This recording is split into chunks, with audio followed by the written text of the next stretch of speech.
Senate GOP leaders canceling plans to vote on the immigration enforcement bill, which was expected to pass today before the Memorial Day recess. There are concerns mounting over the newly added $1.8 billion anti-weaponization fund done by the DOJ. The move guarantees Congress will miss the deadline of June 1st for the bill to reach the president's desk. The Senate Majority Leader John Thune saying, quote, "We're going to pick up where we left off," after dropping the plans for today's vote. Lawmakers already removing the $1 billion for the White House ballroom funding, which struck up disagreement in the upper chamber earlier in the week. Todd Pyro, you know, this weaponization fund, this anti-weaponization fund has been very controversial. There's kind of been some bipartisan criticism about it, but David Marcus points out on FoxNews.com there are people like Michael Caputo, who was the Biden administration came after him and basically ruined his life. This goes back to the Russia collusion story.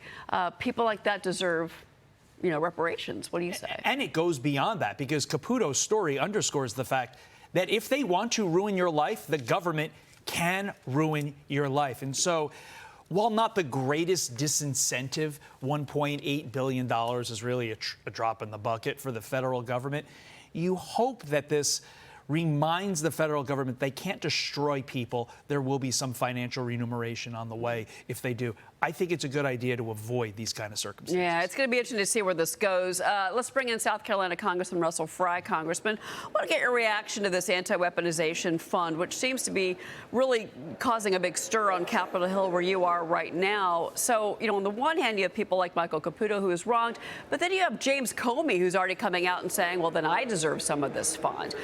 There's been a lot of controversy about the January 6 rioters that are going to be going after money from this fund. Where do you stand on this? I think it's important for the American people to understand that their government absolutely was weaponized against them, particularly during the Biden administration, and that there's really no recourse. There's no legal recourse for these people to make themselves whole. And so the idea is certainly a meritorious one, and obviously the Senate is evaluating how to set that up, how to structure it. This is an important discussion that deserves maybe some robust debate. They seem to be having in the Senate. For us in the House, you know, we eagerly await, you know, ultimately what they do. We were ready to go this morning, assuming that they had the votes to pass this DHS funding to the House, but we wait for them. All right. Well, at the same time, you know, what do you think about a third reconciliation package? Is that possible? Because there's been some of the guests that have come on and joined Maria, some lawmakers that have said they don't think the calendar is going to lend itself to that. What's your thoughts there? Well, certainly I would love it. I think we owe it to the voters to pursue a reconciliation 3.0, that we tackle issues and continue to tackle issues and be bold, be robust. That's why voters sent us to Washington, D.C. Certainly the calendar is not a friend of the Republicans, not a friend of Congress right now. And so that's why it's super important, I think, that we huddle together, that we continue to have these fruitful discussions. And then when the Department of Homeland Security is funded through Reconciliation 2.0, that we really, in earnest, get this thing done as quickly as possible. The voters expect us to be bold and to do these things. All right. Well, let's move on to the business of what's happening with Iran. The president says negotiations are in the final stages. There's no deal yet. President says he's keeping his military options, though, moving forward. Secretary of State Rubio did give us an update just this morning. He is in Sweden talking with our allies. Listen.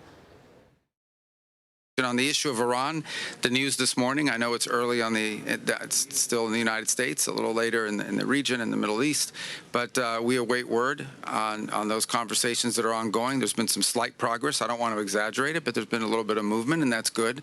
The fundamentals remain the same. Iran can never have a nuclear weapon. And then added to this, of course, is the issue of the Straits. Iran is trying to create a tolling system. They're trying to convince Oman, by the way, to join them in this tolling system in an international waterway. There is not a country in the world that should accept that. Congressman Hugh Hewitt writes on FoxNews.com, the U.S. and its allies can and should recommence combat operations. They say that we have to create a demilitarized zone that is the Strait of Hormuz, and it should be with our allies in Europe. Your thoughts? Well, you know, the Strait has historically been protected as in international water, that when you've had issues like this with Iran in the past, that the international community has resoundingly said no. So certainly the Secretary being in Europe engaging with our allies, this is their fight too. I mean, they might not have been with us from the beginning, but it's affecting Europe just as much as it's affecting the United States, maybe even more so in Europe. And so having our allies there would be a welcome sight. Obviously, they've had some progress there, but the fundamentals of what Secretary Rubio said are absolutely correct. Iran can never have a nuclear weapon, and we're not going to set up this fraudulent tolling system that allows them to profit and continue to fund their terror proxies throughout the Middle East that target the West, target Israel, target the United States. We've got to do better, and we got to get this straight back open. Yeah, and the president, it's a non-starter from the administration's point of view, and President Trump. Now, his political power was on full display as Trump-backed primary candidates dominated the voting booths. We saw this in Texas, Kentucky, Alabama, many other states. Congressmen, many lawmakers on this program have told Maria they're feeling much more positive about the Republicans' chances to hold the House in November. What is your outlook on the midterms? I think it looks good. The fundamentals are good. The issues that we ran on, that we passed in the big beautiful bill, are great. And for the Democrats in Congress, it's not enough to just campaign against the president because you don't like him and yell and scream and cuss at the microphones.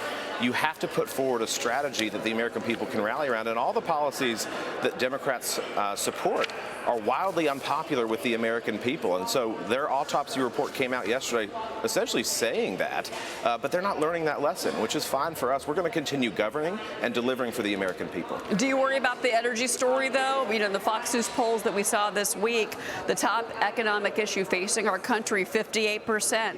Cost of living, the next number under that was government spending and deficits. So, you know, wallet issues, table issues, kitchen table issues are on the minds of the American public. Is the messaging going to be out there from the Republicans that you care about what the average American is dealing with at the gas pump in particular? Absolutely. And if you look at some of the economic indicators, obviously the price of gas is high, but the stock market has never been higher.